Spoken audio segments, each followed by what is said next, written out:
Good day, good afternoon, good morning from any part of the world they are joining from. Thank you for joining today's edition of the Demystifying Data Engineering webinar series. This is actually a night series. And today we'll be talking about getting started with open source data lake with a senior engineer, Ahmed Oladapo. So yeah, we call him Data Guy. So about today's speaker, Ahmed Oladapo is a senior data engineer at Panjue. I hope I pronounced that well. So he has over 8 years experience building scalable solutions and pipeline for company.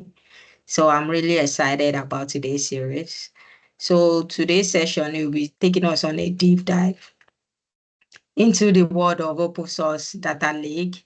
You will explore Apache Iceberg and Apache Nessie for your data lake. I will learn how to leverage S3 and MinIO for effective data storage, and also utilize Trino for fast and distributed SQL queries. So actually, this is a 2 hours webinar. Before I hand over to Data Guy. So please let's pay attention and enjoy the session. Ahmed, over to you. Thank you. All right, thank you so much, Museli. Can you guys hear me? Yes, okay. loud and clear. Yeah. Yes. Okay. Yeah. Thank you. So good evening, everyone, and good evening for this opportunity for me to be here. So I'll go ahead and share my screen, and then we can get started. Okay. Can we see your face? I think it will just, even if... Yeah, I'll just show my face when I'm done with taking classes. That's fine. Okay. Sometimes seeing my face while I'm trying to, sometimes I just feel like it's a distraction for me. The way your face is not that fine, it'll be distracting people from. Okay. So can you guys see my screen? Yes, I can. Please go ahead. Okay. So and can you guys see my slide? Yes, is in presentation mode. Okay, great. So go ahead and start again. Okay, so the topic for today is getting started with Open Data Lakehouse. I know a lot of us probably must have heard the word data lake, data warehouse, databases, and things like that. And my name is Ahmed Oladapo. I've been a data professional for a while. I try to ensure that I learn every day. One thing I love doing is I love to help business get value from their data. Because for me, it doesn't matter what I build, it doesn't matter approach I've taken in building. If I cannot help business, then I'm not a data professional. I'm just another waste of department, another waste of resources. So what I do basically is I help business get value from data. And yeah, and then my free time, I try to have chat with people on WhatsApp in the community group.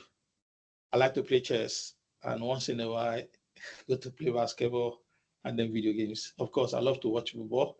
I'm a Chelsea fan, so if you're not a Chelsea fan, maybe I should just send you out of this meeting. All right. So today we're looking at getting started with open source data lake, and the first thing that comes to your mind is what exactly are they talking about when they mention open source data lake? If you go out there, you see a lot of things. Every day you hear new word. Today you hear Kappa. Tomorrow you hear data swamp, data lake. They keep on mentioning all these things. But what I'll be doing today is I'll try and break them down for you, right? The data world is so complex. It's so complex, and because of the complexity of data world, we keep on saying that data world is actually like a world in motion. Like we are not actually where we want to be. There was a time that everything seems like it's stable, but you got to a time and they start realizing that they're not actually getting value from data because everybody's looking at AI. And then every day, new tools, new technologies are coming out. The ones that are out there, people are asking a lot of questions. There was a time when everything you want to do is somewhere in a server in your office. Then it got to a time Amazon started the cloud thing, and everybody jumped into it. Then later, some people were like, "Oh, we can't keep everything in the cloud because of regulation." Then they started looking at, okay, what can we do? Let's do hybrid. Let's have some key things in the cloud and some other important things local. And all of these things, for you to make them work for you and get the best out of your data, you need to you need to follow a particular format, a system of doing things. And the one we'll look at today is called Lakehouse. And I'll still explain what Lakehouse is, but people these days are actually going into this because it gives them a lot of advantages. It allows them to have control over how they want to call their data, how they want to use their data, where they want to keep their data, without necessarily spending so much or spending anything at all. So a lot of companies started looking at this, and it's already becoming a thing. And I can tell you in the next few months, few years, that's what you'll be hearing out there. It's already a noise up and down. Because how do I know it's a noise? A lot of the companies that are very big are already looking at it. You see them fighting. You see Snowflake. You see Databricks fighting over catalog, fighting over this, fighting over that. Why? Because of this lakehouse. And the earlier we deep dive into it, understand what it is, know how to even make use of it, the better for us. So data world is big. A lot is going on there. And because a lot is going on there, there's always this chaos. People who do data sometimes, especially data engineers, sometimes it feels like your world wants to break down. You'll find yourself working in a company, and today they are using Azure, and then tomorrow you wake up, they tell you we are moving to AWS, and then tomorrow they tell you you are moving to GCP. You are not even part of that decision making because you are not part of it's actually a business decision. So a lot of these are going on, and people are like, okay, what can we use to ensure that we don't have all of this headache? What can we build to ensure that nobody comes tomorrow and tell us that move, even when they ask us to move, it does not affect what we have built before. I was still helping a friend out, like, I think last week. They were on AWS, and they felt they were spending so much. I think Google gave them a credit for like a whole year that would bring their cost maybe from like 5 times 12, from like $60,000 a year to like about 20 something or $15,000. So immediately Google offered them that they had to jump out of where they were and say, okay, we are moving to GCP. And then my guy was like, oh, are we rebuilding everything? I said, you have to rebuild it. So we are so these are the problems out there. These are what people are facing. These are situations out there. And what we are looking at today would help business get out of this mess. It will also help business overcome the issue of you being locked to a particular vendor and things like that. Now, when I talk about data, I like talking from an angle where it makes sense to everybody. And this is how data works. Let's say you have a sheet of paper and you met somebody on the road. The person gave you their phone number. You don't really have a phone, so you picked your sheet of paper. You noted down their phone number, and you are on your way home. Now let's now say while you're on your way home, you met a lot of other friends you've known growing up, and they all give you their number, and you copy the whole thing down. Now that sheet of paper is where your story is like a database for you. That's where you are keeping your record.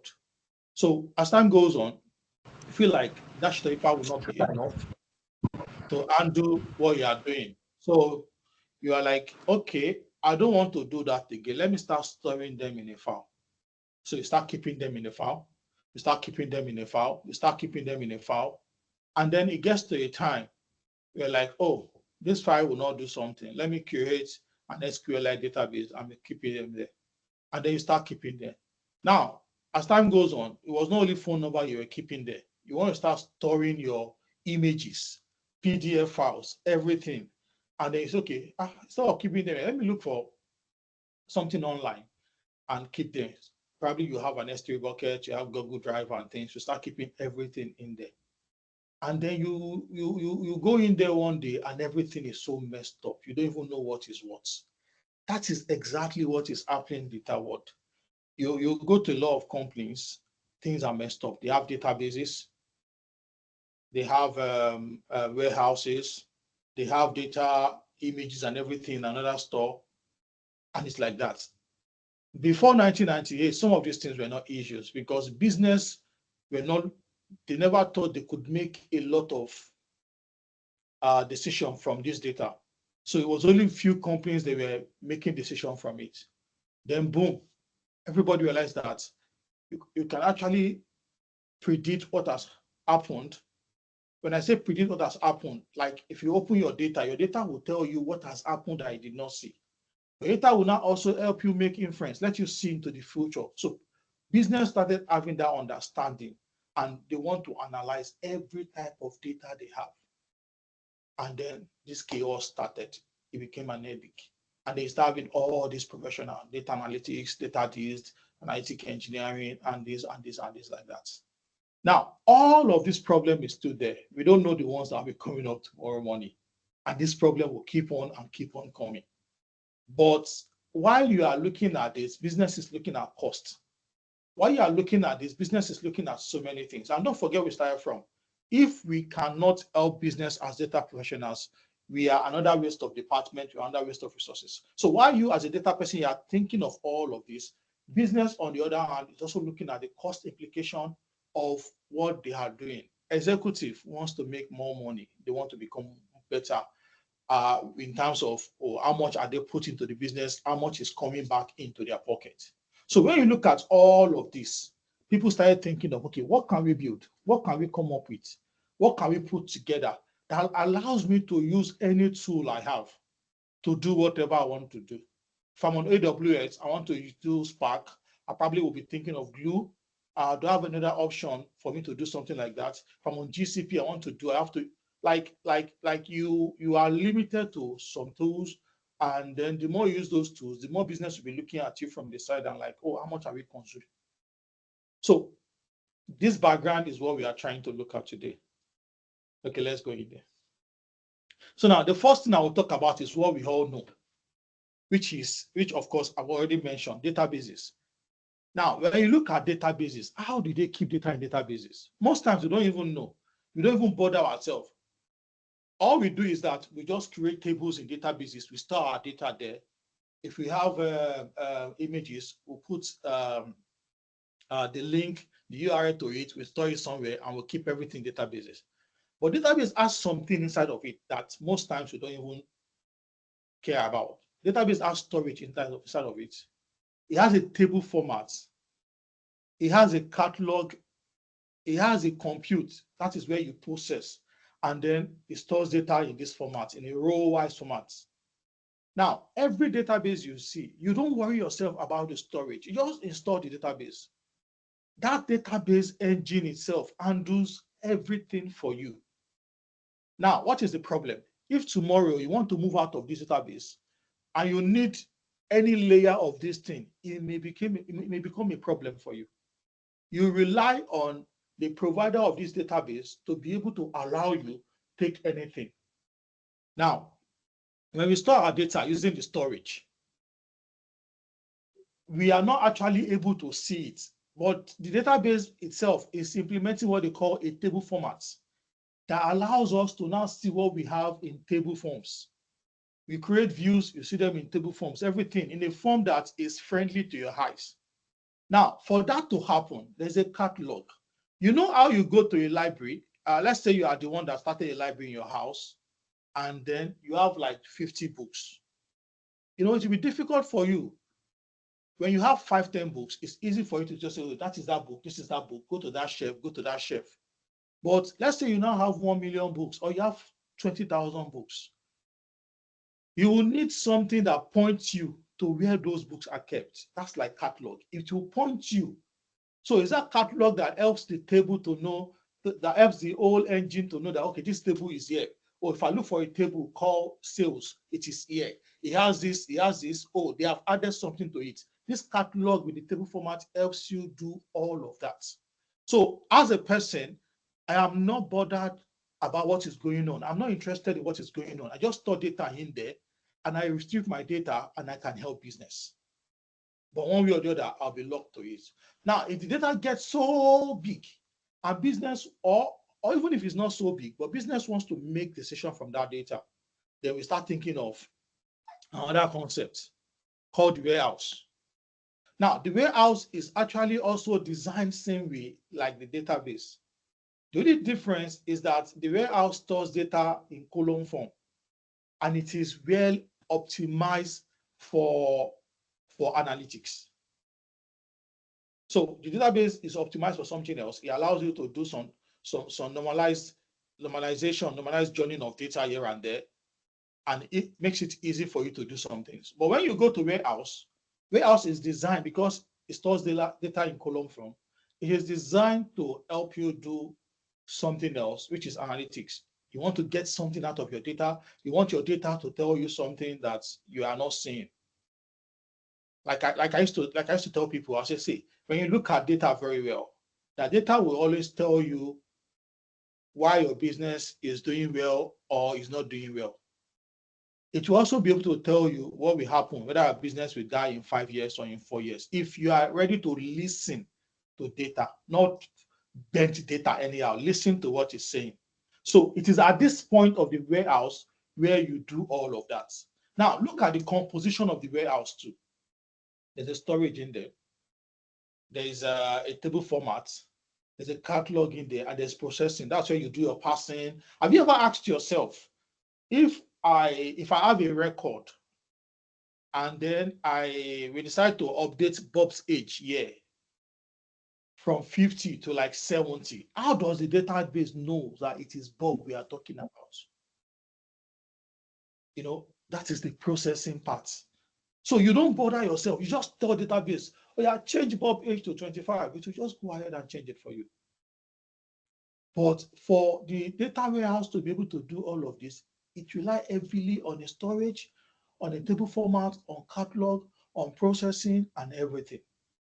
So which actually is working fine. But the problem we are having is business could wake up one morning and say, oh no, this is what we want, this is what we don't want.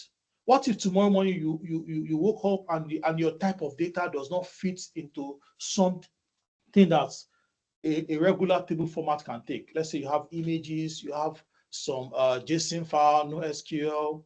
You have to bend them so that they can fit into this format. And because of the internet age, people started producing way more data than ever expected. And because we are producing way more data than ever expected, people started saying that, okay, warehouse databases are fine, but can we store data in a way where we are more flexible to account for this fast development and everything? All this no SQL and everything, they became so popular. And then sometimes they have records that there are issues for you in data warehouse. And then data warehouse itself is not actually designed to bring in everything to a database. Most times you only bring in what you want when you talk about all this Kimba, all those other way of processing data. And then in order to solve that the third problem, people came up with another concept, and that's the data lake. Now, look at the data lake. Look at these two. Can you see the difference there? Data lake by design only have storage. There's no other thing there, just storage. You don't have anything inside of it. Can you see why when people put data lake, they have to do more to make a sense out of it? This is the reason. The databases, there are a lot of things in there. Like I used to tell people, there are a lot of things in here like that are making noise in the radio. You don't bother yourself with it. Your own is just like the database, like a radio, warehouse like a radio. You just go in there, you just on the radio, and you start listening to whatever is going on. Or let's say your TV or your computer. But whatever is making noise inside your radio, they are being handled by this your storage, table format, catalog, processing, or compute. But at the data lake level, You don't have any of such. So I have a friend, a very good friend of mine. We normally argue a lot on so many things, and he does not really buy into some of this idea of data leak because it feels like is thinking, of course, not wrong. If you look at it very well, is that this particular place can become so dirty that it becomes a problem for you because nothing in real sense is actually going on there. You have to do a lot to make a sense out of your data lake. You need to do what? A lot to make a sense out of your data lake. And if you're not careful, you keep a lot of things in your data lake and you're not able to make a sense out of it, it becomes a data swamp. That's what they call a data swamp. Everywhere is just like a swamp. That's water storage or that storage that is just there, not flowing anywhere, becoming bigger, not useful. You can't make a sense out of it. Now, this is where we are. If you look at database, data warehouse, you see that it allows us to do a lot of things, but they have their own shortcomings. One of them being that, like we said, you don't know what is going on in here. So because of that, you are locked to that vendor. And sometimes moving out of them may not be as easy as you think, right? But now that we now say, okay, let us go to data lake where we have control over what we store, and then there's no compute, there's no catalog, there's no table to do anything. Most times, how do we look at our data lake? We use things like Athena, Dremel, and plenty things like that. I've found myself in a place where I worked where data analysts were using Athena to connect to S3 buckets and then building dashboard with it. It was an eyesore, a serious one. So people have been trying to solve this problem, but in the wrong way. And that exactly brings us to what we really want to do today. And that is Lakehouse.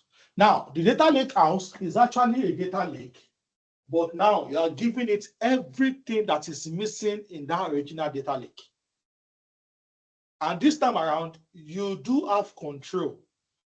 At the warehouse level, you don't have control about how the warehouse operator or the warehouse designer or the warehouse engine you are using, how the way they design their thing, you don't have control. But now this is a data lake, but you have added that word house to it. And what do you do with it? Let's see the features of data lake house. Okay, before I go in here, anyone has a question? I like stopping in between to ask questions. Anyone has a question? Okay, so now data lake house. The first thing is, where do I keep the data? Don't forget that it has data lake entity in it. That means storage must be there. And then this time around, I'm telling myself, where can I keep my data? I can still keep it in S3. I can keep it in Bob. I can use open source object storage like MinIO. I can do cloud storage. I can even put it in a server. I was talking to a friend who works for a bank in Nigeria recently, and the bank was like, okay, because of the dollar thing, we're spending a bank as big as they are, we're spending so much in the cloud. So anything data, we don't want cloud again. We want to do on-prem. And they have been battling with it up till now. So going with this particular approach, they can keep their data anywhere because they have control over their storage layer. Now, after the storage layer, then you talk about the table formats.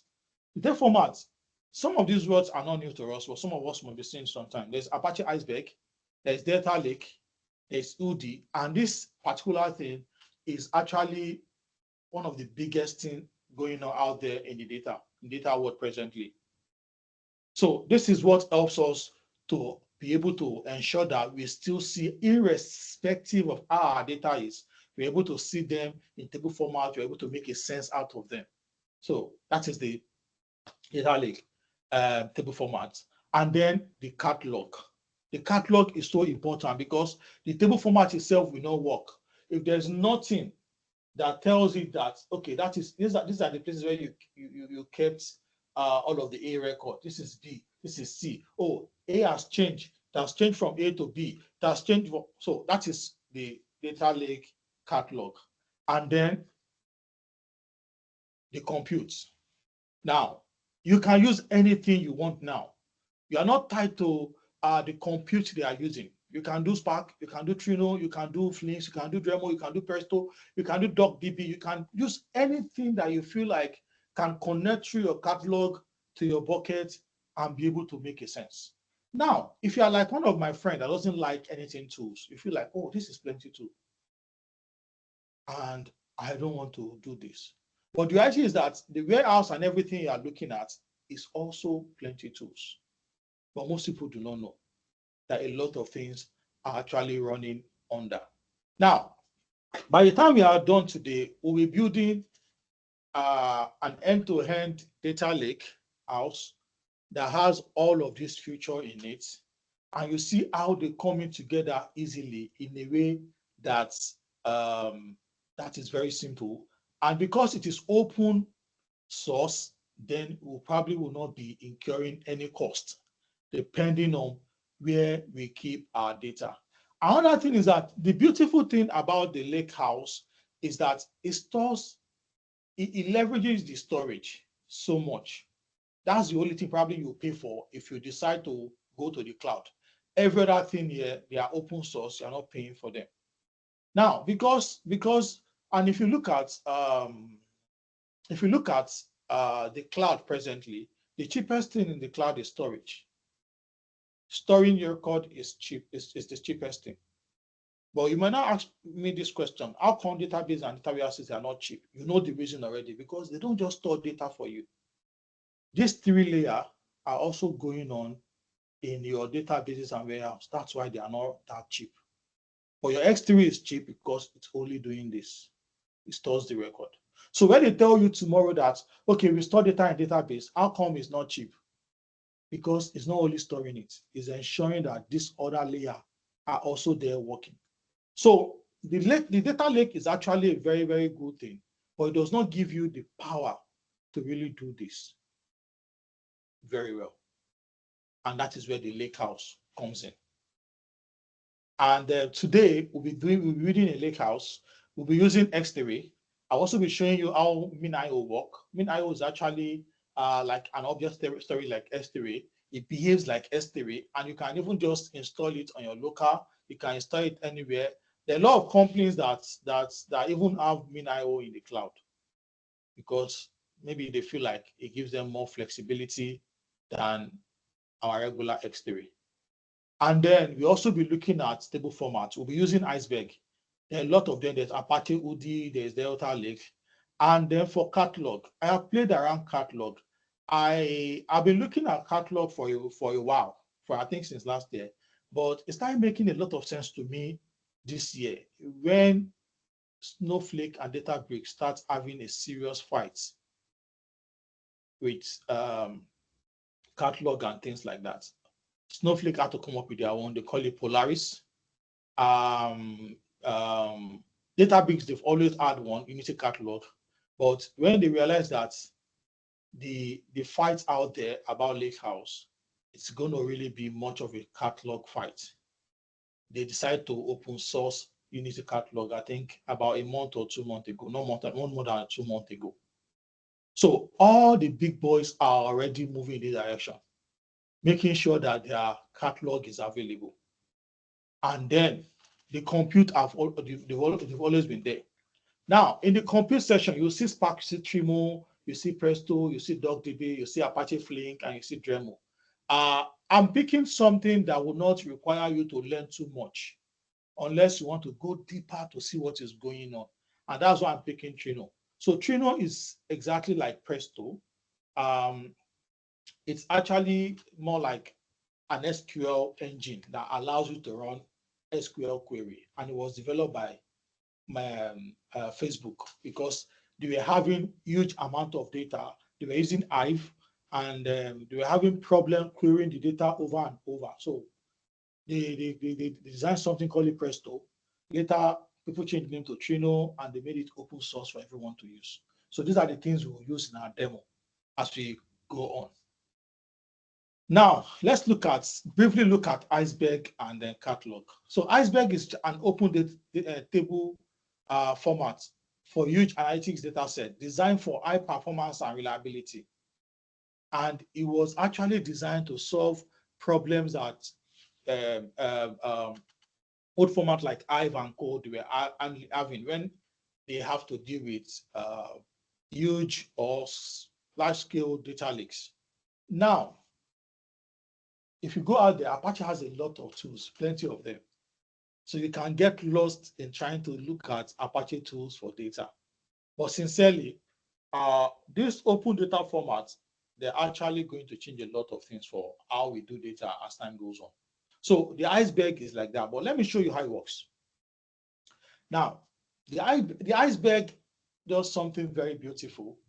Now, if you remember, our data lake does not have a catalog, does not have table formats, and does not have any other thing.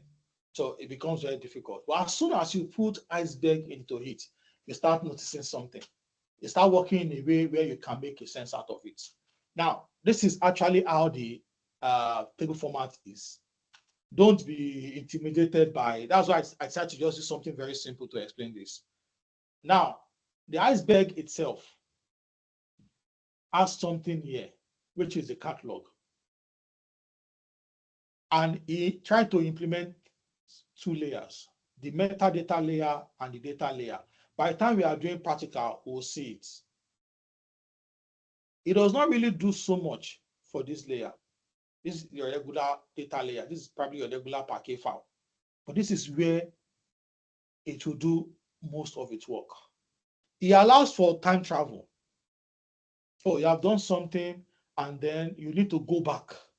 Let's say you have done something today, you want to go back 1 week, you can do time travel here. Most of these data warehouse companies like Snowflake, like Redshift, one of the things they sell for us is time travel. Let's say you have gone to let's say you in the way we say it in my country, we say you cook beans. You have cooked one bad beans. You have messed up the system, right?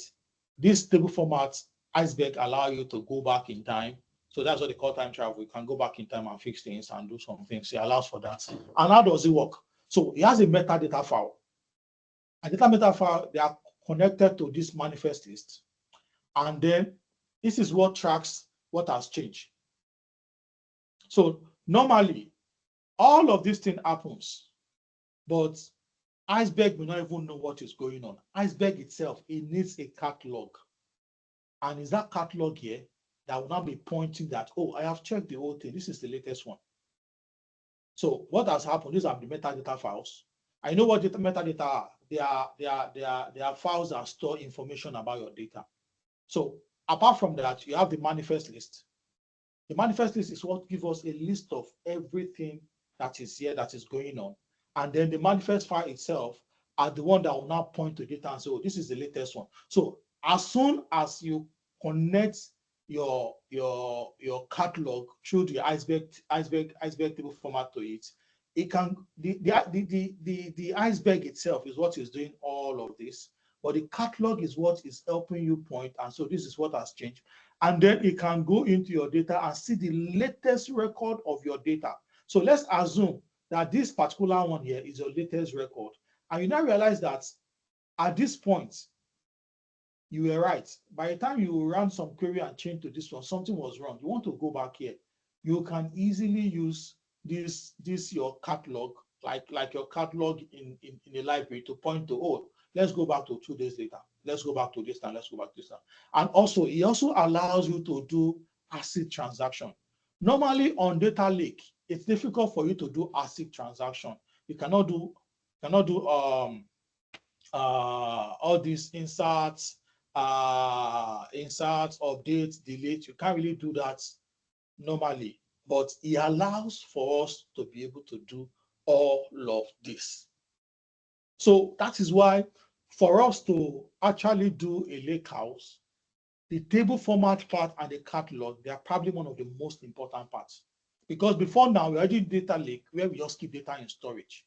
and then we need to take those data out from data lake and then do some turn and move them to warehouse before we can make a sense of it. But with this, we can actually make huge sense of it. Oh, people will say that, but they are beating data lake and having different layers. Even those different layers, there are still some things you cannot do. You can't even do acid on it. You can't do so many things. But this particular one allows us to do some of this acid thing, right? Now, if you are lost, right, don't worry. By the time we do practical, everything will make a lot of sense to you. So in another 5 or 10 minutes, we'll start the practical, and then people who don't really get most of the explanation can start picking something out of it, right? So now, apart from these two, another thing we'll be using is Trino. Like I said, I once found myself working in a firm where they were trying to make decision between working with Databricks or Spark and working with DBT for transformation. Now, most of the data engineer, because they write Python code, they write Scala, oh, let's just go ahead and use Spark. And then that was, I think that was like 3 or 4 years ago. Then the head of data said, no, we are using DBT. And this is why we are using DBT. He said because DBT relies heavily on SQL for you to be able to do a lot of things you do. He said our data analysts, they need to be part of what we are trying to do because of timeline. We cannot put them on hold. Business wants to. So when I talked about it, I'm talking about a company that has huge amount of data, and business needs to get value from that data to keep on moving and making money and be alive and not lose their clients and customers, as the case may be. So we decided to use SQL, and I learned a lesson since then that if you are dealing with data, if you have an engine that can use SQL, and you have a good setup and people who know how to write good SQL, then please use them. So we are using Trino because of one, Trino is powerful. It is too powerful. It's actually a distributed system like your Spark or in SQL. And the way it does its thing, they are very powerful. I will not be going to the internals of Trino. I'll just show you how it works. Now, I have something. I said it's actually, they like using these words. They said it's ridiculously fast, it's massive parallel processing distributed SQL engine, and designed to handle large data sets from any different source. That is exactly what it does. Now, a lot of us must have been hearing this word that they call federated queries. This is the chief, the engine, the chairman of federated queries. Like you can have data in anywhere, and then you can use Trino to run a query that will touch all of them without actually bringing them away from where they are.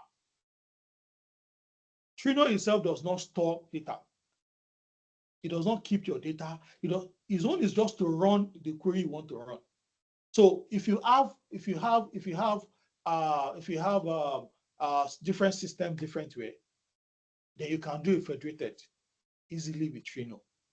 So that's exactly what is a single point of access. You can stay in one place and bring them together with Trino, do your thing without, one of the power of distributed system is that you want to do so much and you don't want to drag everyone like we normally do locally. Bring this one here, bring this one here, do what you want to do, then send it somewhere. No, you can do everything in this place without taking the data out of where they are. Why? Because this man does not really hold your data, does not do anything. It's just help you run something. It is powerful. I know a lot of people don't use it. I think it used to be called Presto, like I said.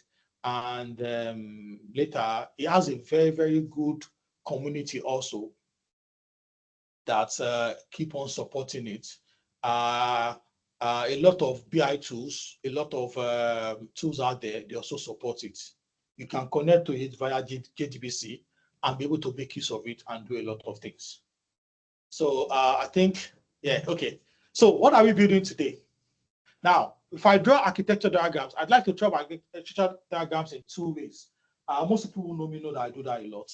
And the first way is because I have found myself working in places where I have to interact with business people. So I like to draw the ones that does not have any tools I want to use. I just put in things there. So this is the raw layer of what we want to build today, where you have your data source, and then you bring it into this place, and then you can now use it to talk to your BI, you can do analytics for it, you can do reporting, you can even do a reverse ETL back into it and do a lot of things. So that's the overall what we want to build today, because we're building something. And then the other part of it is this, where we now look at what we want to do in terms of technology-wise. We are still bringing data from here to our bros. Your data lands here. When it lands here, this is going to land as an Iceberg table with Nessie catalog. We already know what catalog is. We know what Iceberg is. Then we have a silver layer, we have a gold layer, and then when we have all of these things, we are using Trino to do some of these things, and then we can use Trino to connect it to DBT Metabase. So you can use Trino to talk from year to year. You can use Trino to talk from year to year. You can use Trino also to connect here. Like I told you, Trino is just something in the middle. It's a distributed, powerful, super fast query engine that runs and does not really hold your data in itself. So it can stand in between any system and allow you to federate it and be able to make a sense out of the whole thing. So this is exactly what we want to build in about 1 hour or less. And then we take questions and we'll look deeply into it. So this is all of the story. Anyone ask question? Any question? Yes. Somebody asks, what tool do you use to draw the architectural diagram? Oh, okay. I use the Excalibur. Let me see if I can type it here. Okay. Excalibur. Okay, Excalibur. So Okay. we'll get to our. Okay, another person has their hand raised. Rashid, right? Yes, that's correct. Please ask your question before I go into the practical. Please, if you have questions, just go ahead. Okay. Okay. Okay. Can you hear me? Yeah, we can hear you, please. Yes, please go ahead. Yeah, talking about Trino. So does it work when it comes to query data? Like if you already have an engine that, I mean, like you already have like analytics tool that you use to retrieve your data from maybe data warehouse or data lake. And you want to now implement, maybe you want to incorporate a Trino to be used as the middle layer to fetch the data. Is it that that Trino also have its own like kind of storage system, or where you can store the data and also use it to query your data from the data warehouse or data lake? I don't really get a question, but let me try and pick the part I got. You were talking that, okay, you already have a system and you're trying to incorporate Trino into it, right? Yes. Okay, good. So now there's I think I also need to sound a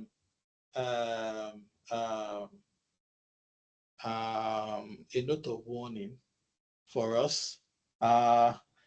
Before you join tools together, understand what your business objective is, understand what you are trying to do. Data engineering is not about bringing 50, 20, 30 tools together. If you have something that is working fine for your companies and you do not face all of the problem I listed in the headache, and your company data is not looking at becoming bigger, that it will give you this problem, just stay with what you know how to do, then build proof of concept, see how these things work. Right? You have a system already that is working fine. You don't need to bring Trino into it. You may not need Trino. Some of you also may never need Trino because of what it's just like saying you want to use Spark. Sometimes all you just need to do is just write simple Python scripts. So you need to know when you need some of these things or not. But it's actually a federated engine. You can bring it anywhere and make use of it. Right? You can bring it anywhere and make use of it, man. But before you do that, you need to ask yourself, do we need it or not?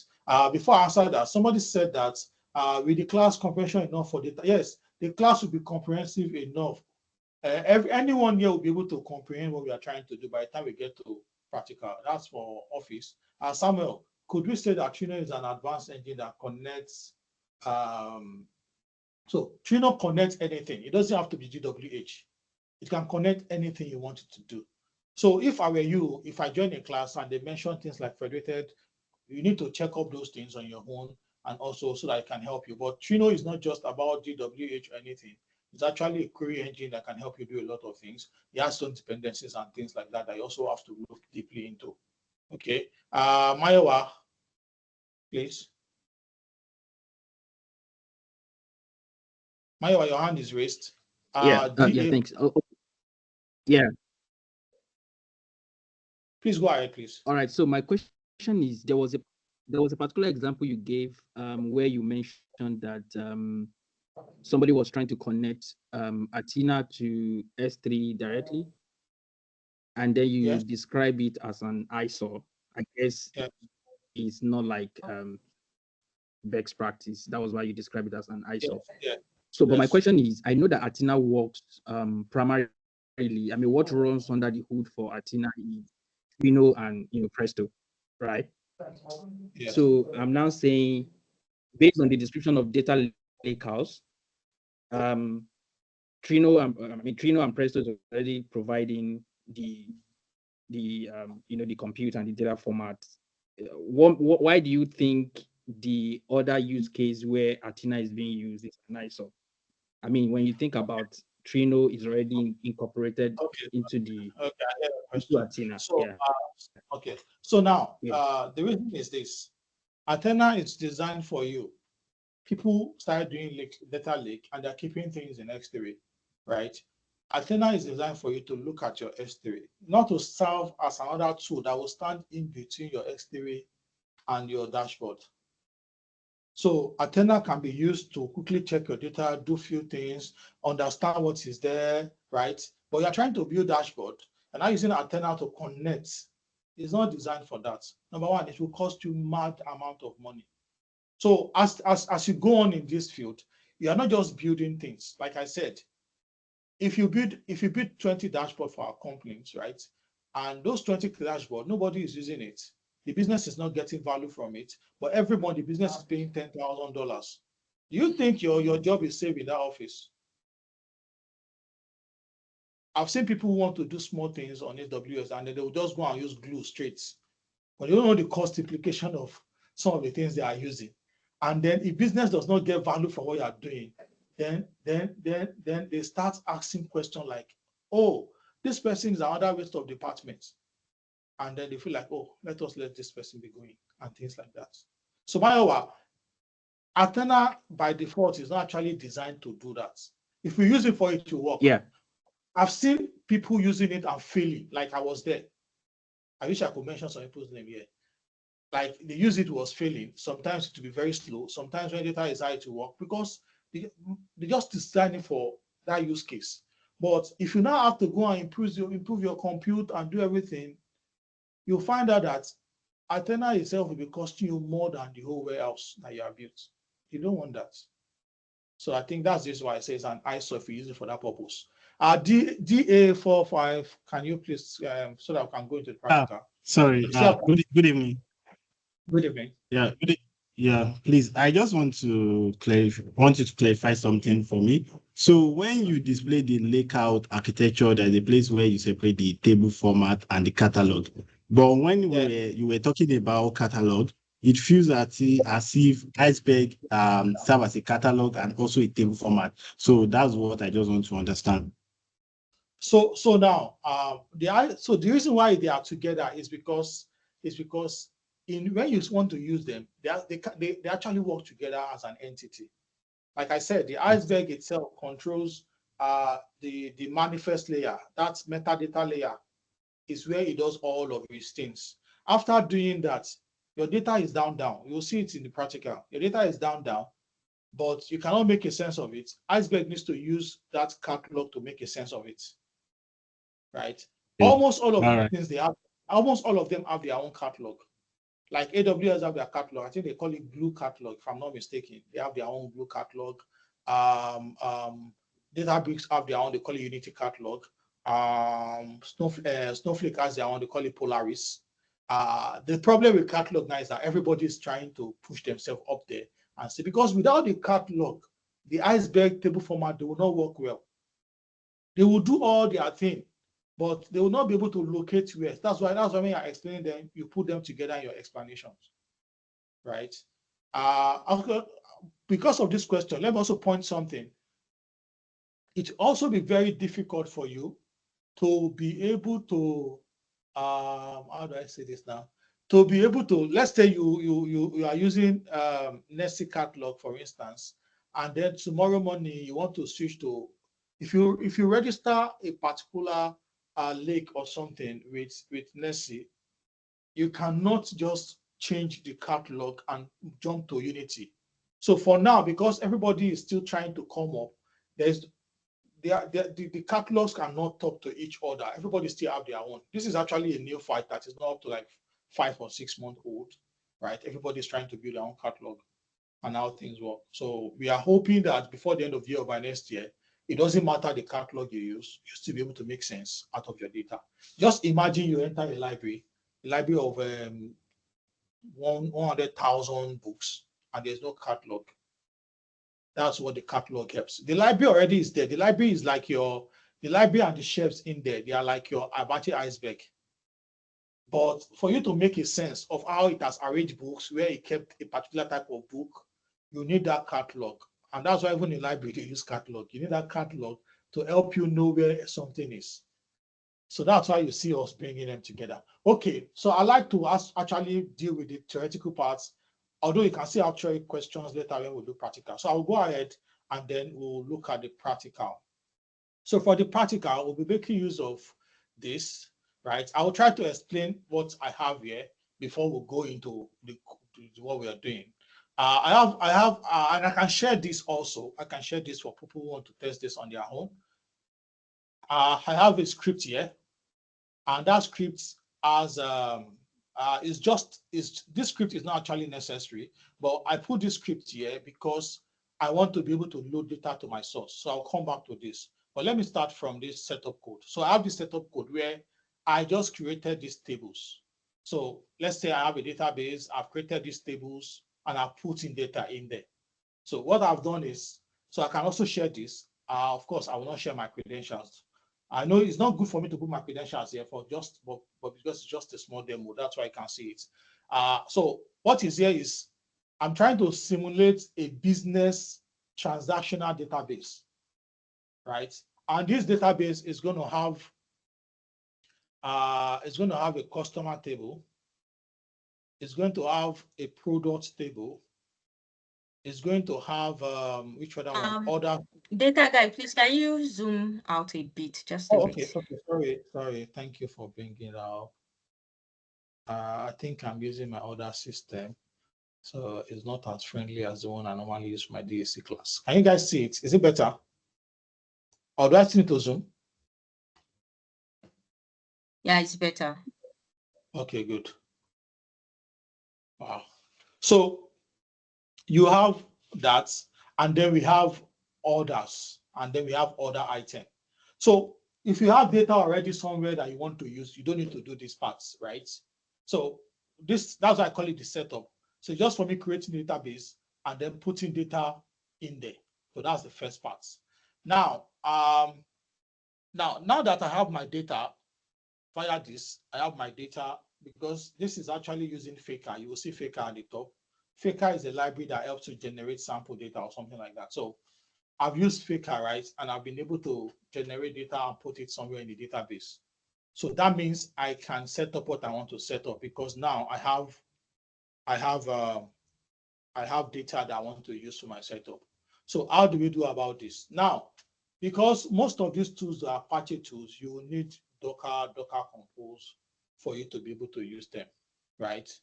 So I have a README also, robust, that can explain everything end to end. I can share it, depends if people need it at the end, I can only share this. So now, the first thing is you have to look at your Docker file. What do we need at Docker? The services we need, first one is the catalog we want to use. Straightforward. There's nothing complex here. We have a catalog and it's speaking from 19120. So that's Docker. That's this. The second thing we need is Iceberg that we want to use to run our query. Right. Now, this other parts here is not necessary. It depends on which storage you want to use. If you intend to use MinIO, then you will need these parts, right? If you want to use S3, then you don't need that part. So if I want to use S3, for instance, this is all I need. A catalog and a Trino. I can even remove all of this one, but I want to show us MinIO if time allows us and see how it works, right? So that's why I left that there. So now there's a volume part, and that volume, I've mapped a file called catalog properties. Please, I want us to know this part. This is the only extra work you are doing, this part. Now, I have my Trino. Look at my Trino here. Look at my catalog here. It's not taking anything complex, just this.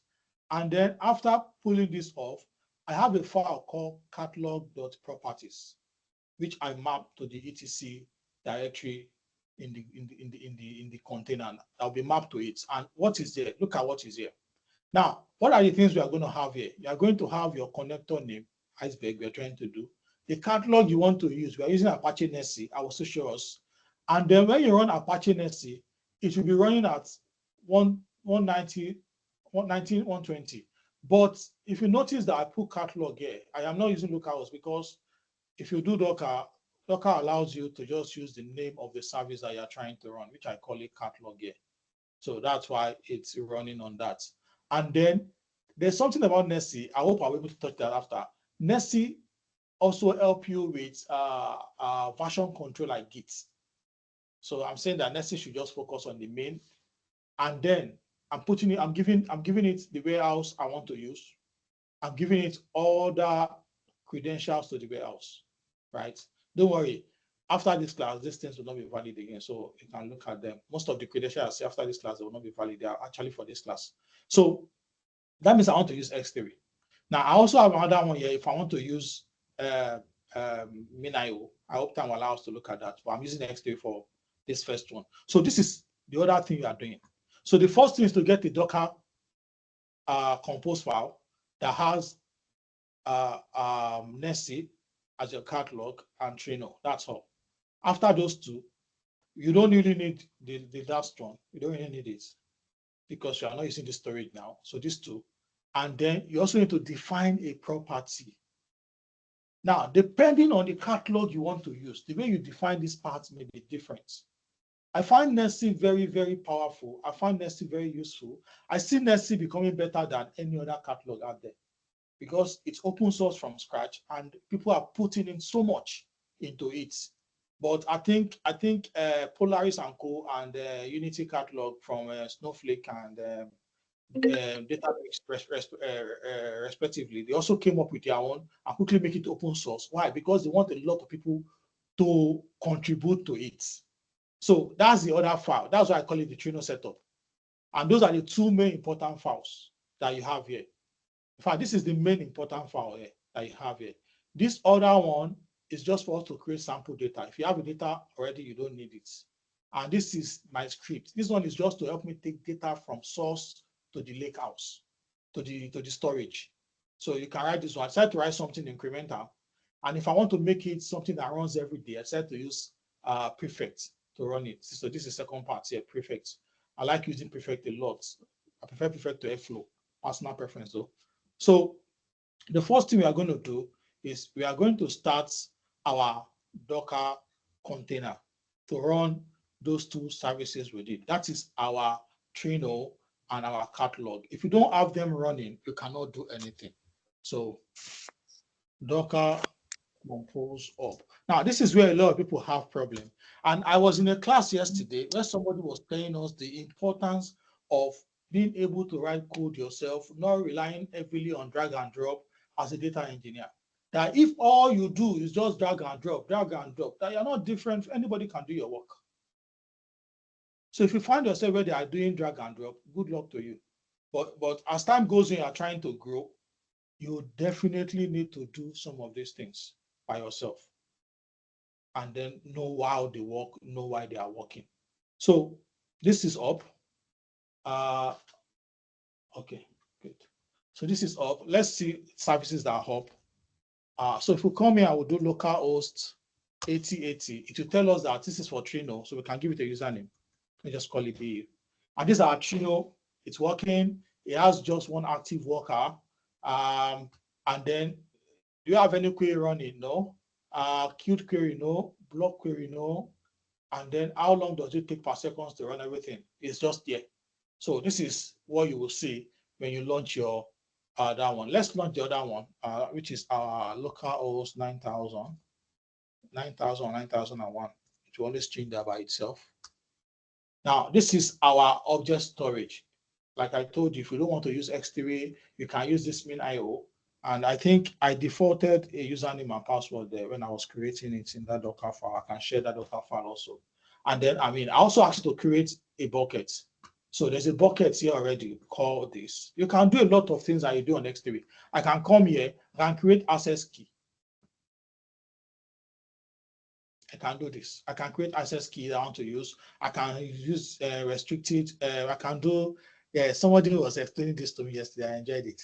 I can also do policies here. And say, okay, whosoever want to use this key, I don't want to give them allow all. I can just give them list and maybe get bucket. I don't want to give them full. This is the ARN. I don't want to give them this X at the end, so they will not have full access. I can also do so everything, all the good thing that you can do on AWS S3, you can also use in this MinIO and just put it in the server, make it available, and then put all this policy in there to ensure that people don't do. You can even tell it when it will expire. That okay, irrespective, okay, even though I put in policy in there and it's working fine, this person I'm giving access after 1 day. By the time it is September 23, this access should not work again. MinIO can do that. I can even put the name so that I can know who I gave this access to. I can put description, I can put a comment. Oh, this is for this class, this is for. So it gives you all of this. It has a lot of things. You can also set all your policies here. You can create your policies. Let's say you want to create it first before you attach it to something like you do on AWS. You can do them here. Your identity management is also here where you create users and everything. Your monitoring is also here. And somebody was explaining to us how important this thing is, as in super important and everything. That means you can also do all those probably Terraform or all those things with MinIO and things like that. So MinIO gives you all of this. Hopefully we'll have sometimes to use MinIO as our storage, but you can come in here, I can create a bucket. I can use a bucket already. I can create another bucket. I can create a part and say, okay, I can create a part.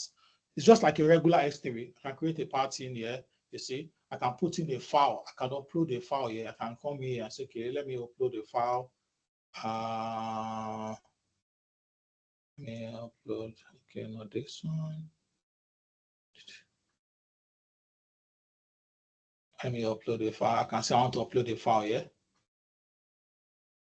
And then if I go back here, I can see this file. I can create access key so that whoever want to use it does not need to use the admin password and username. And then if I create access key here, the person will be able to access that file. I can use policy to also say this is what the file the person should access and not. So this particular thing gives you all of the thing AWS, because I've seen people that say we don't want to use cloud again, but S3 or Azure Blob or Azure Storage or GCP storage is why we are still in the cloud. We can also implement this and be able to do a lot. You can read a lot about MinIO. It's actually very good. I use it a lot for so many things I do personally on my own, right? So that's that. Sometimes I want to build things and I don't want to even use my AWS account. I go ahead and use this. So let's go back to our practical.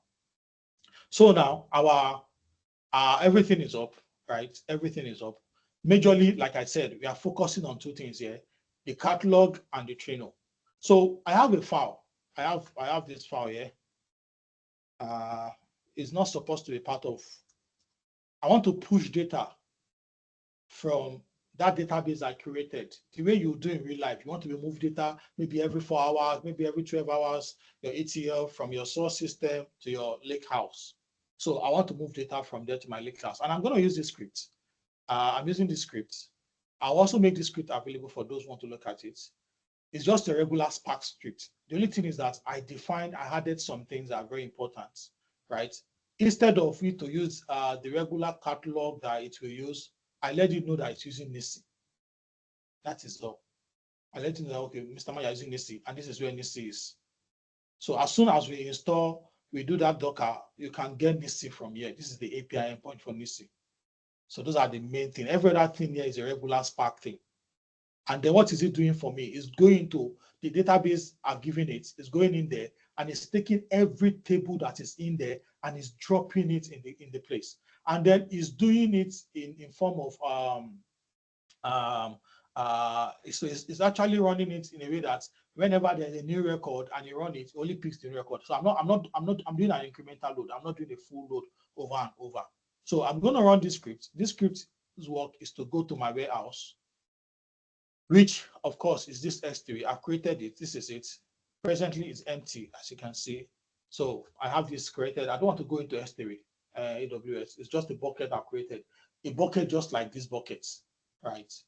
Exactly like this, exactly like this. So that code would now help me put source data in there. And as soon as you have source data, I will now be slower in my explanation for people to pick other things. So let's go.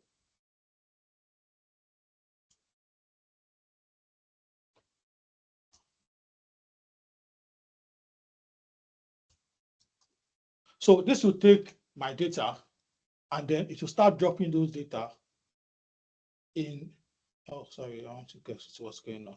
So the first thing to do is that it is using that catalog to create something and check, oh, they said I should put data in the bronze layer. If that bronze layer is not available, let me create it. So can you see catalog that's bronze? So it's in that catalog to create it. And then it's helping me create the tables, putting data in there. Data is already there, so helping me create it and put data in there. So it's creating for all of that. Now, if I go back to my X3 and then we check like this, you will see that I have a bronze layer and it has some of this. Now, look at this very well. If I go into this now, can you see what I explained with that? There's the data, right? Which are just on packet files. Now, if you go back, you'll see the metadata I talked to you about. You'll see the metadata, right? You also see these arrows are those meta files that I talked about. So this is what the table format is using all together to now point to data and be able to make a sense out of that data. And is using this along with the Iceberg. So for every table you create, it's going to have these two.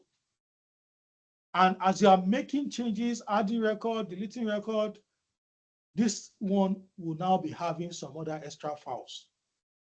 It is that catalog that will now be able to come in here and say, this is what is happening, this is not what is happening. In reality, you don't need to even bother yourself with what is going on here. You just work with the feature. But most times it's good for us to know what is under the hood, and that's why I keep on coming here.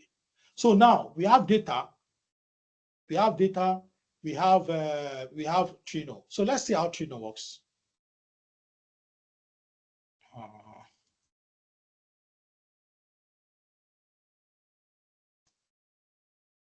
Is it Docker exec this to do? Let me see. Don't mind me. There are things I don't just keep in my head.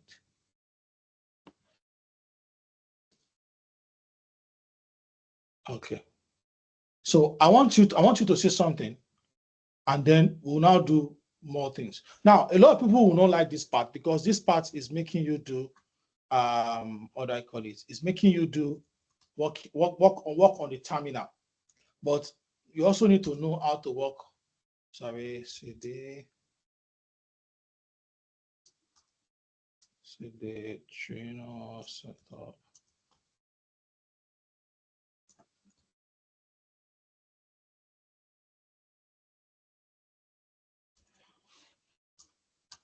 Okay, so this one will bring up Trino for us, and we can do a lot of things from here. But as time goes on, we will not use this black and white to do what we want to do. I just want to quickly show you Trino in few seconds, and we'll get back to our real projects. Now, you can see, you can use this to see every catalog that you have in there. Your catalog is more like the database that is working than the training something. So if I do this, I will see all the catalogs that are there. This is the one we just created. So I can go in here to see what is inside of it. I can say, okay, show me the schema in my catalog.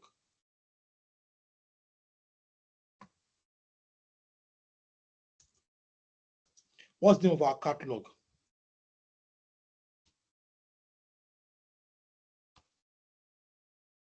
You see, it has a brown schema. That is the one we created, and that code created for us. We can also go ahead to say, okay, show me the tables that are in here.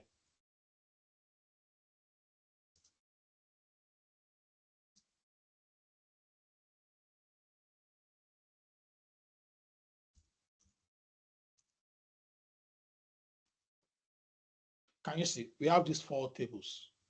And I can go ahead and even do my select statements, do everything. Let's see if we can do something.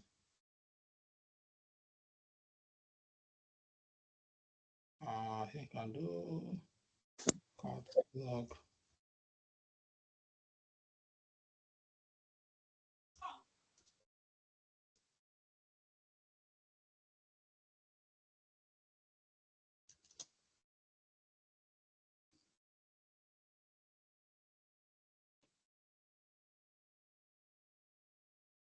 Can you see? Now, normally, I would not have been able to query that data in that place. But Trino is doing that. Trino does not care where that thing is. As far as you have been able to say, Trino, I kept it there, and you show Trino via our setup here in the in this place, via catalog setup, Trino knows where everything is. So you can go ahead and start talking to it. And you can see everything that is going on here. You can do whatever you like with it.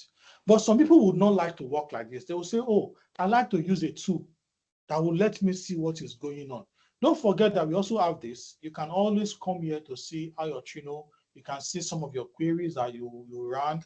You see, this is the last one you ran. You can see your history from here. You can see what is going on. You can see how long it took Trino, even though they are not in the same place. Trino is here in our local system, and the data we are running is in S3.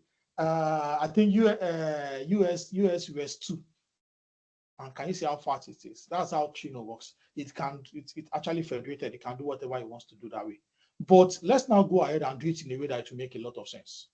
Most people, they have GUI they work with. So let's use this GUI for our own use case. So let's create a connection. Now, to connect to a Trino instance that is running, you just need to come here and type Trino, right? If you click on Trino, you have it. Trino runs on localhost 8080. So if I do a test connection, it will see it already. So I can now probably pass it anything. I can say, okay, I want to connect to catalog, or I can just do this. Catalog that's the name of my catalog. And the username we created the other time is BE. So I can do this and I can test my connection and it's fine. And then I can finish it. And now if I come in here and I go into catalog, you see I can see my bronze again. I can see my tables. Now, if you come to X3, you will see that all that we have here is just a file, or it's just a folder in a bucket, right? But now we can make a sense of it because there's a catalog and there's an engine that allows us to talk to it. Normally, if I keep my file in S3 like that, I will not be able to do any of these things. Hope this is not too small.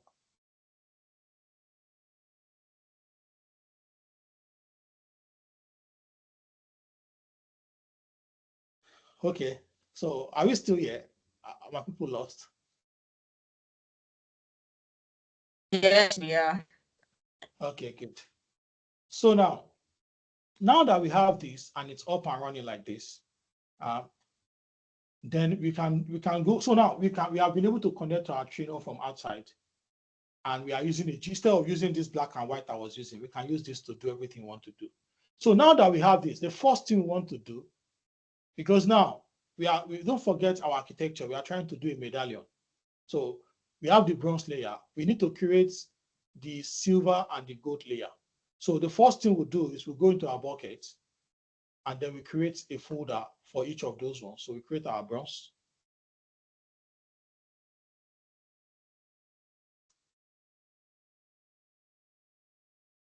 And then we go back again. Oh, sorry, we have bronze already. Let me see if I've not messed this up. Okay. So we have our bronze already. Let's create our silver and our gold. Okay, our silver. And I'll tell you why in Medallion people do this. And then let's create this one also and call it gold.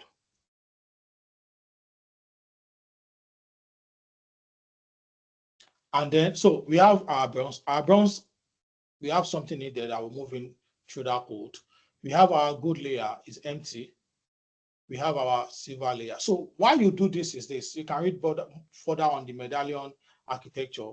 Your gold layer is your landing point for your fresh data that is coming in. Your silver layer is where you do your transformation.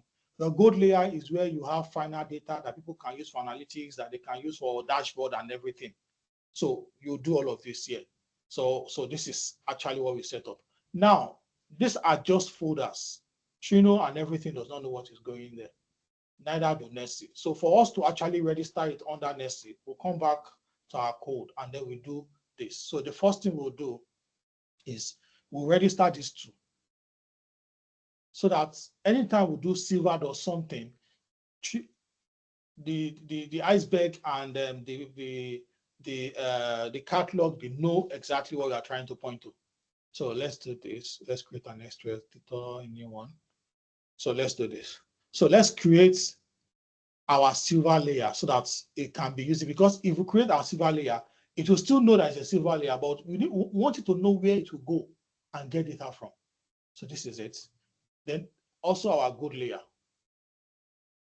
So if we come back to here now, I will refresh this one.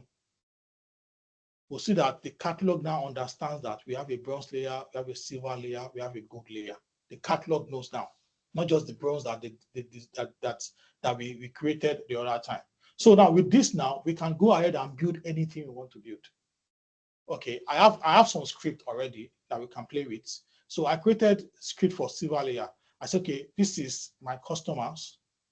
I want to be able to do some things with my customer record, do some cleaning, remove customers that have zero data and this and that. So I have this already. Of course, almost everyone here knows how to write SQL, so I'm not dwelling too much on this. So, sorry, I can't copy this one. Okay, good. So if you go up now, I can run the first one. I can say, okay, create, of course, everyone knows create as. So I'm saying that in my silver layer, create a table called silver customer, and then do all of this, clean the data up, do some things for me. What we normally do in the silver layer of our medallion setup. So if I do this, I go ahead. Now it goes ahead and then I have this. And then I can also do the same thing for order. I want to clean up order, change name to customer name, clean it up. I do exactly the same thing. Sorry. And then I can go down also. When that one is done, I can go around this one also. This is for products. I'm changing the name lower. I'm trimming it and cleaning it up. I can go ahead and do the same for lower too. And then I can do a final table, which is the order item for silver, and also clean it up. Can you see that I'm not even going to X3 to do anything? I'm just writing a SQL query. And by the time it's done, if I come in here now into my silver, you see, I'll have these tables I just created. Can you see? And they'll have records. I can do a select star and get the record in there. And then if I go to X3, when we created Silver, it was empty. But now he has data because of the fact that Nessie and Iceberg are working together to create these things. Without actually coming here to create the files, drop them there, it's already working fine. So I can also go ahead and say, okay, I have that. Let's do our gold layer and then be able to make sense of our data. So I also have the gold layer.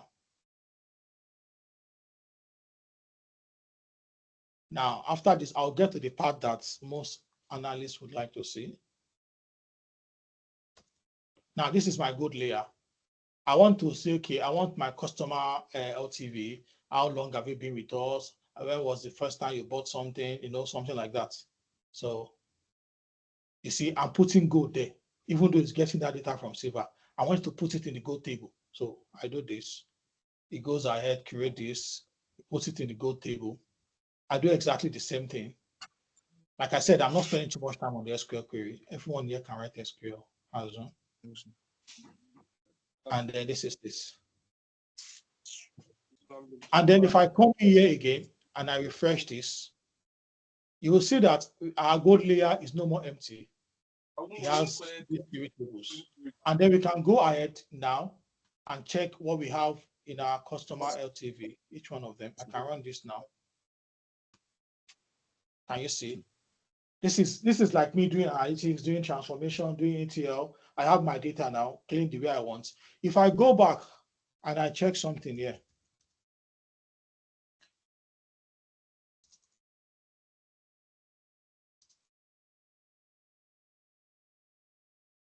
can you see that even the intelligence can see them as a regular table?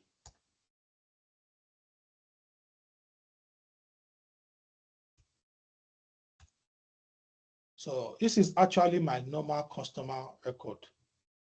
Can you see? This is my customer record, updated time, ingested time, name, whatever. But after my analytics and transformation, I have this now as my customer LTV.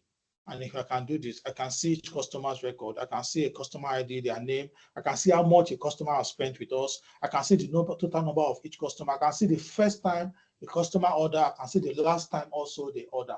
So I can actually use this to say, okay, do you have customers that their first order and their last order, the gap between them is 5 years? I think we want to do promotion for them. I can help business make decision from this. So I can see also product sales. Let's say we are trying to look at churn, customers who have churn, and we're trying to look at, okay, the first time they order and the last time they order, how many times they've ordered. You can do anything you want to do from here.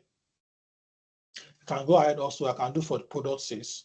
Like, this is our product, this is the quantity we have sold from this. This item is actually called Radar. We have sold 223 of it, and he has given us this amount. Which product is giving us most amount? Which product should we produce more, and things? I can do that from here. Like, I can also do our daily sales summary. You see, I can see our sales order dates, total order for these dates, total sales average. We can do so. This is just me doing this. Now, if you go to our X3 again, you see that we now have all of these three layers. So anytime data comes in here, those transformation for silver will happen, and then the gold will happen, and then business can connect to gold.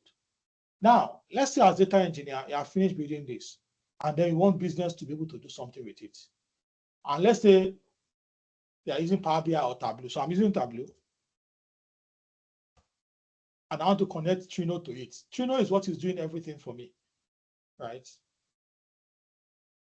Now, for me to connect Trino, as soon as I talk to where I want to connect, you always see here, and you see every connector you have. For whatever reasons, there's Presto here, but I can't see Trino there. But I know that Trino can also use JDBC. So I started to use the JDBC. And I use JDBC. And this is how Trino URL works. If you notice that, if you're not sure, if you come back to this place where you actually click Trino, if you do edits, if you do your connection, you edit it, you can see how Trino connect, JDBC, Trino, localhost, and something like that. So if you go back there, you can also just use that knowledge to do. Now, Tableau has different SQL dialects. for MySQL, for Postgres, and the general one. Of course, you're using a general one, and then you're using a username. So if I do a sign in now I'm connected to my Trino, to my S3 bucket using Trino, and then I can pick my catalog, and then that catalog I can say, okay, it's only good I want to do something on. I can pick my LTV customers. I can go ahead and say, okay, let's come in here, let's build something. What can we build? We can say, okay, we want to see customer ID. Okay, we want to see customer ID or something. We want to see total order. Okay, this is sum, but we don't want the sum once for each person. For those who are expert at building dashboard, you can go ahead and do these parts.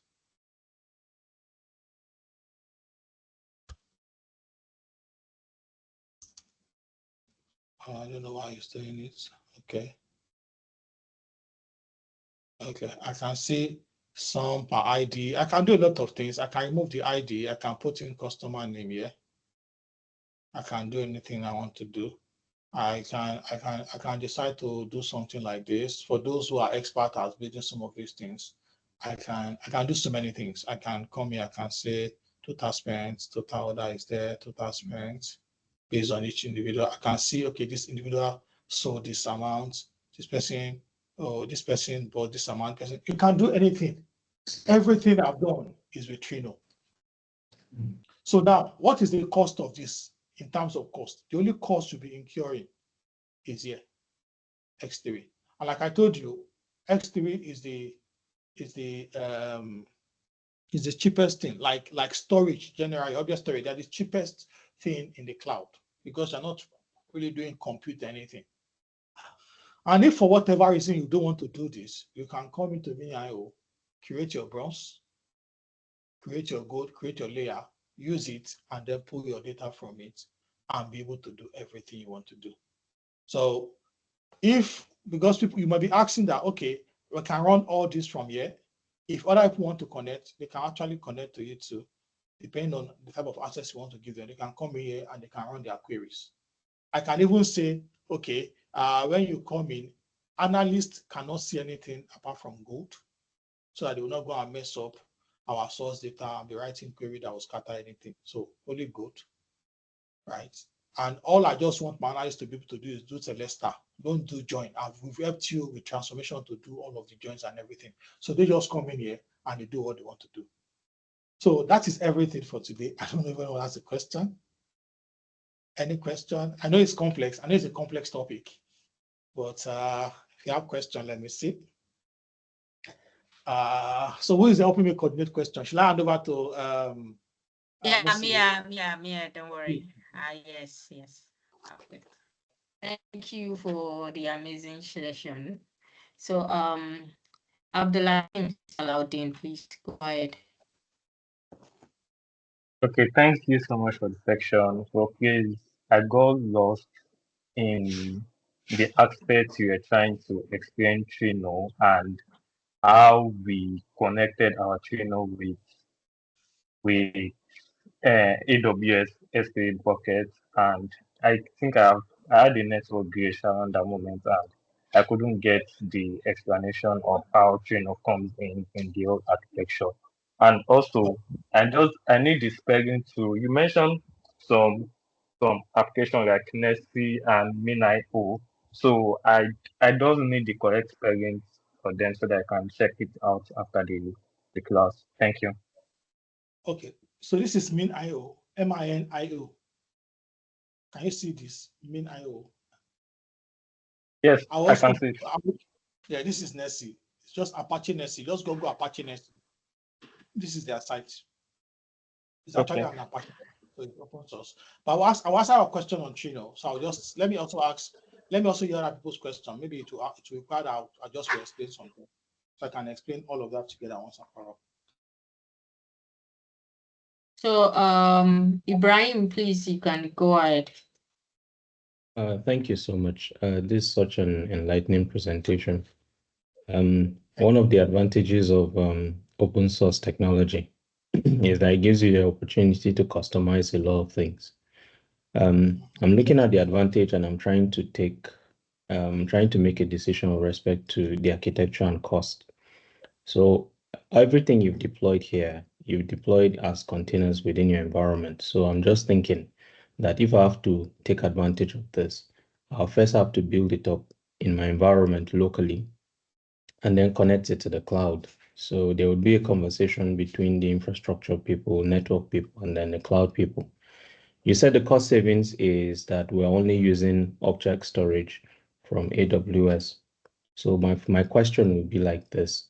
How do I make sure that when I'm setting these things up, especially on-prem, I'm able to leverage an identity store like Active Directory, such that the internal people will be able to query this? Because I'm just thinking this data lakehouse is built for internal use, and then you can now connect it to an object storage on the cloud. Alternatively, how do I build this on the cloud and then take advantage of the object storage without increasing my cost? Okay, very, very good question. That is Ibrahim, right? Yes, sir. So let me answer Ibrahim's question. Good on the question, Yes. Ibrahim. Thank you for your kind words also. So the thing is this: when you look at cost implications, there's cost and there's also cost implication. Now, people are doing cloud because they realize that sometimes Abdul Kadir will still answer your question. I'll still come back to you. Let me just answer this one. So the reason is because there are times where, let me give you an instance. If you build all of this, right, and then in 5 years you start asking yourself, which professional do I have that will handle this if Ibrahim leaves? Because it's open source, right? And before we can bring in somebody else, how many people do we need to put there to manage it? Who handles the technology? Who handles the product? Who handles this? Right. So when you look at cost from professional angle, you also don't look at the money itself. You look at the personality that will be handling it. Let's say we are paying you 1 million per month. In 10 years, how much do we pay you? If we do cloud, how much do we pay in 10 years? So that the questions people ask. Right. So that answers that. Now, when you come back to the cloud is actually very good. But do you know that there are regulations in a lot of countries that affect cloud? For instance, now, by government standard, government data cannot stay outside of that country. For instance, Nigerian government data is not supposed to be on AWS. It's not supposed to be on Azure. It's not supposed to be on GCP by law. And it's not in Nigeria, it's like that in every country. The data of the government stays within that country. That's why you will see AWS, I think whether it was AWS or Azure, they started something one time, they call it .gov. We're trying to see how to convince government that, see, when you put your data in this region, it's as safe as putting it in your house. I don't know where they got to with that, right? So, but some countries will not still agree. So they have to probably do server separately for some government that are powerful in the world. But African government, maybe South Africa was actually giving them wahala. Maybe they did for South Africa, only in Africa. That's why you see them have center. I think they came to Nigeria trying to see where they can actually build data center and things like that. But you also have a way of doing things through the back. Maybe that's why you see some government establishment having their data in the cloud. Now, the part where you actually focus on is this. When you build this, you can actually work with any other people to do it. You can do it on-prem. Like I said, anything you want to do in this field, whether you're an analyst, whether you're an engineer, whether you are a mechanic, whatever you call yourself, as far as you do data, don't just build things for the building's sake. Build it because you want to solve business problem, immediate and future problem, right? And because you want to solve business problem, you need to look at what you guys are trying to do as a business. Now, your business may not need, you want to say something? No, I'm just listening to you. Your business may not need a lake house. But having this knowledge helps you get better job, because things that are in here will make you go deeper into the fundamental of data engineering, and then you understand what is going on with data engineering. Your business may not need to do this, but it prepares you for bigger work. That's one thing. Now, if your business needs this, then in that case, you need to now sit down and say, okay, can we manage Kubernetes cluster locally? Or should we just deploy this Docker container as a Kubernetes cluster on Azure Kubernetes service, Elastic, this, Elastic? Sure, you understand? Yeah. You can deploy that there, or you can deploy it locally. So it's not about only you. It's about all the entity that makes up that company decision making, coming up and looking at, okay, what do we do now? Let me give you an instance. If you work in a company where your data is so whatever, like for instance, do you know why I don't like Power BI, all those things? Even though I used to be one of Microsoft voice for Power BI one time. I don't like Power BI. Why? Because the way we use Power BI, people put everything inside of Power BI. And then business is getting value, everybody is happy. And then tomorrow morning, your MD decide to go for your function. And in that function, your MD met the MD of Tableau or MD of Sigma. And that one says, how much are you paying Microsoft for Power BI? And your MD says, we'll pay them $100,000 every month, every year. They say every year. Come to Tableau, you pay 20,000 for the next 5 years. Does your MD care what you have built? No.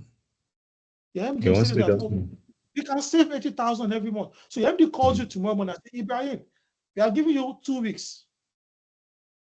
Move everything on Power BI to Tableau. Tableau expert will talk to you on Monday, and then you can do whatever you want to do. We'll give you every support. And then you now realized on Monday morning that every computation, every logic that is running the dashboard is inside of Power BI. That's what they call vendor locking. Yeah. In that case, what do? You are in soup. Yeah. Because that means that everything you have built before, you rebuild them. Every logic you have written, you rewrite them. So that vendor locking is some of the problem what I have built and solved for you. You are not tied to it. But trust me, at some level, your business may not need it. Some companies with lower data may not also need it. So when you are locked in, it becomes a problem. But you're not locked in. So if you are you have to sit down, like I said, business angle. What exactly is the problem you are trying to solve? When you understand the problem the business is trying to solve, you cannot go ahead and say, okay, this is what we will do, this is what we will not do, or we'll go this route, we'll go that route. So that's where the costing happens. But you can always do Kubernetes online, you can do Docker, you can talk to other units, they know about how to do the network and everything. Right. I don't know if I answered Brian. Yeah, it sounds good. Sounds good. Really good. Thank you. I think Abdul Kabir also raised his hand. Okay. Yeah, okay, no I'm not sure, but I still want to ask this question. Yeah. Are you still asking? Please go ahead. Yeah. The question was closely related to Ibrahim's question, and you answered it. So it was more about the cost and deployment to production of the architecture, and you answered it pretty fine. Thank you very much. Good, thank you. So let me answer that first question. Where does Trino comes in? Somebody asked that. I said this entire issue. Now, the Trino part is like we said, you have built everything, right? And now you are the one in control. You're not locking to anybody, but you want to be able to talk to it. You can use Apache Flink to talk to it. It will take you extra reading. You can use Apache Spark. It's fine, it's powerful, but when you're writing an SQL query, you have to be careful because of shoveling. One of the things that distributed systems solve is shoveling. You have to know how to shovel your data, otherwise you mess up the whole Apache Spark and then incur more cost and mess up the whole thing. But Trino allows you to write SQL, and that's where Trino comes in. So Trino is actually a very powerful engine. A friend of mine told me, he was started reading about Trino, I think a week ago, and was telling me that, see, this thing is too powerful. Like he fell in love with it immediately. So Trino comes in at that point where you can write SQL code to get data from all of this angle. And I showed you how and where your Trino start coming in from. So when you are setting up your catalog and everything, you are passing everything to it, but also in your Docker Compose also, you have also created a network that allows them to talk to each other, right, easily. There's a network here, and they are both on that network. So your Trino is running in a particular 8080. The other one is running on 19120. And then with that, they can easily talk. And because you have created them, they will be able to do. Now, if for whatever reasons, we decide to create, let's see something. Let's see something so that you understand what I'm saying. If I come in here and I create another folder, let's call it test. I like to break things. So there's a folder here called test. If we're coming back to this place, and then we'll do a refresh.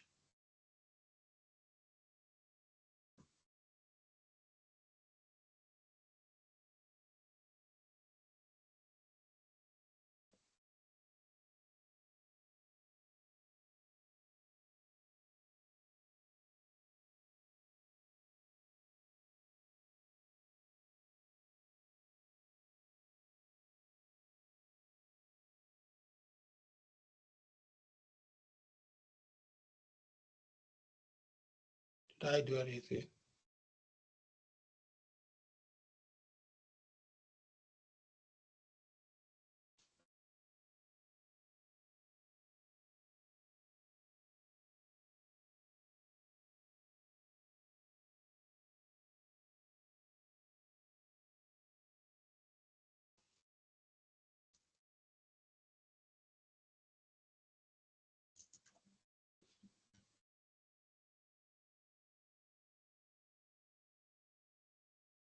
Can you see that it's not seeing that test?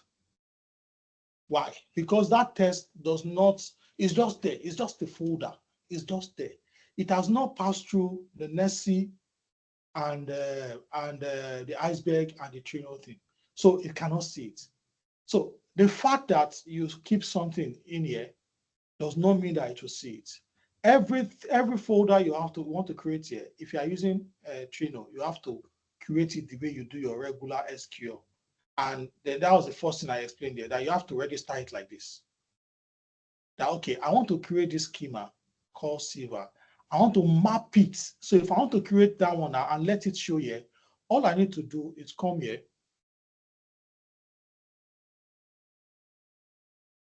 And then do something like this. And say, okay, I want to create test. I already have a directory in S3 for test.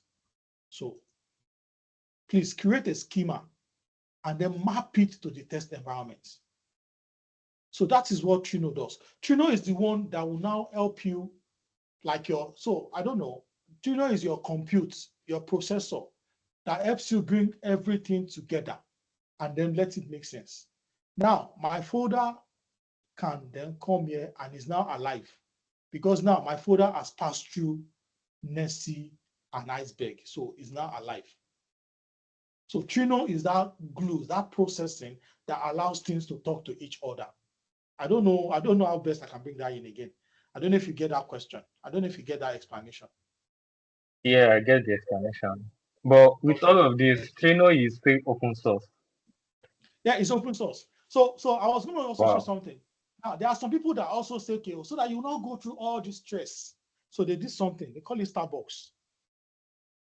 Not yours. What's your problem? Starbucks, Galaxy. Is it Starbucks Galaxy? They call it. I'm coming. I'll put Trino in front. Okay, Starburst, sorry. So you know what these people have done? They pick Trino, right? They ensure that you don't need to start any what they call it now. It's just like people that it's just like DBT. You know, you can run DBT locally, you can do. People now bring it up and then they make DBT. Okay, DBT is not even a good example. Let's look at Airflow. You can run Airflow. Airflow is open source. But look at what Astronomer has done with Airflow. Astronomer picked Airflow and say Astronomer has picked Airflow and said, okay, you can run Airflow. You don't have to start Airflow server. You don't have to do anything. Just log in here and you have Airflow. The same thing these people have done with Trino. Trino is open source, right? But Starbucks Galaxy picked it up and said, come and run it here. I think one company bought this Starbucks Galaxy recently, I think it was either Databricks or Snowflakes. One of them bought Starbucks recently because they know that is actually something powerful. I don't know whether it was Starbucks they bought, but the idea is this: with this Starbucks now, I don't need to even create any Trino engine. I don't need to have Trino running. I can just go in here. I still have all my control on my data, but this is just like Trino in the cloud, where I don't need to set it up. I just pay them small money to use Trino. Another very, very powerful one is Dremel. This one is actually very powerful, very powerful. In fact, these are the people that are even singing the song of Open Lakehouse. These people are the Starbucks. This one also is powerful. Everything we have done now, all you need to do is just create S3 bucket and point it to this place. That is all. The same thing with this one.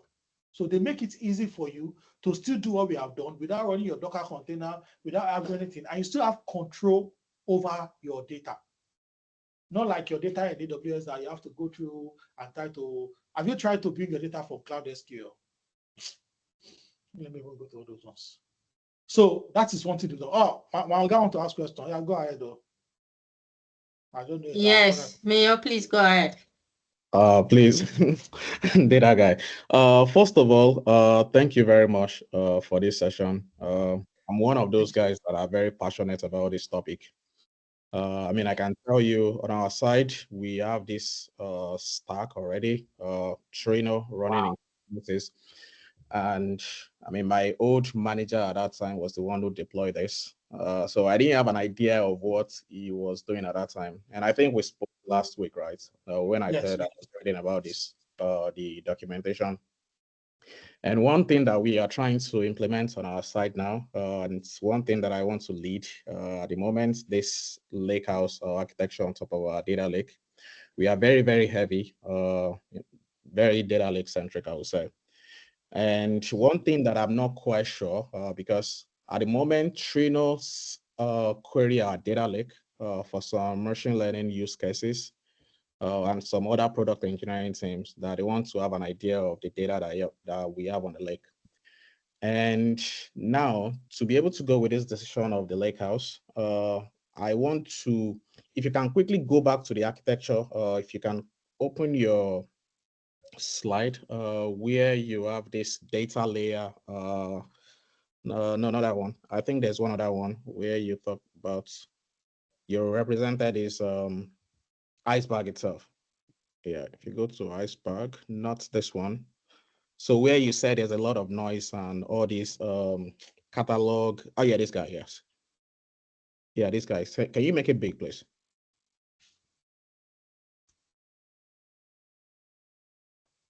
Okay. So one question is the actual file itself. So it's an S3. So whenever you run a query, at the end of the day, is he running the query against that file? I mean, when you run the query the first time, or it goes into the file, I guess.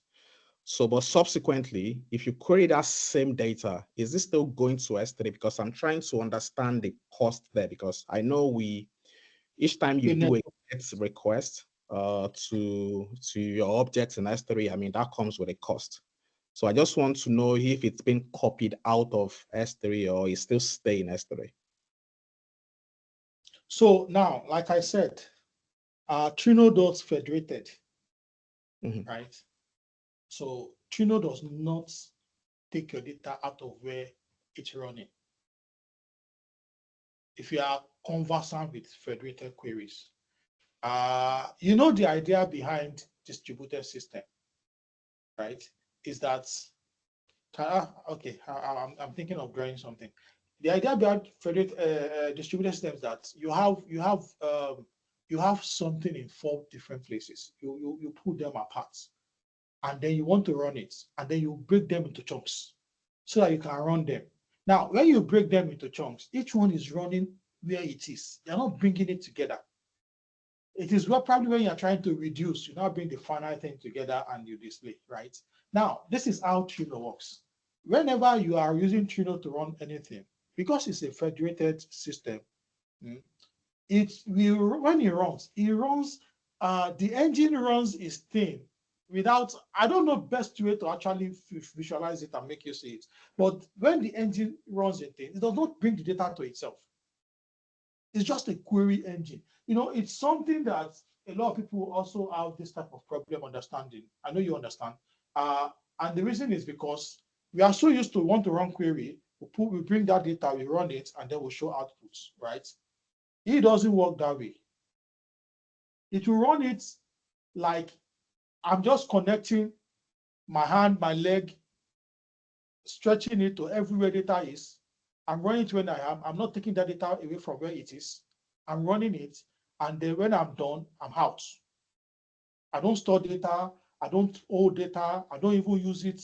I don't even hold it when I'm running. I do all my things, and when I'm done, I'm out. My job is just to stand in between, right, and not pull your network or anything. I just run. I don't know, but I don't know if you get my explanation already. So exactly what it does, it doesn't bring your data in. It stays in between. It runs what it's supposed to run, and when it's done, it just removes the send from what you're trying to do. Is Mayor still there? Oh, yes, I'm here. Thank you very much. Yeah. Yeah, any other question? None for now, and none in the chat box too. I guess it's safe to say we can round up the section. Oh, Najeeb. You have Najeeb. Okay. Yeah. Najeeb, please go ahead. Yeah, I'm already speaking. Can you hear me? Yeah. Okay, just for yes, loud and clear. Yeah, not actually a question, just like appreciation and slight contribution, Thank you so much, data guy, aka Olori. Yeah, thank you for your wonderful session. Thank you for the for the effort put into making this possible. I know we've been on this for a while, yeah. So thank you for following through, and yeah, also for sharing your knowledge with the community. So yeah, that's a goal to come together to learn together. And I'm sure we've all learned something new today. So open source, it's already something that has been in existence since time immemorial. Like we already use many tools that are open source.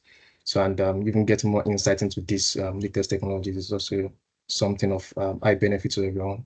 So yeah, thank you mostly as well for hosting. Thank you everyone for joining. And yeah, so thank you. Thank you. Thank you everybody for joining.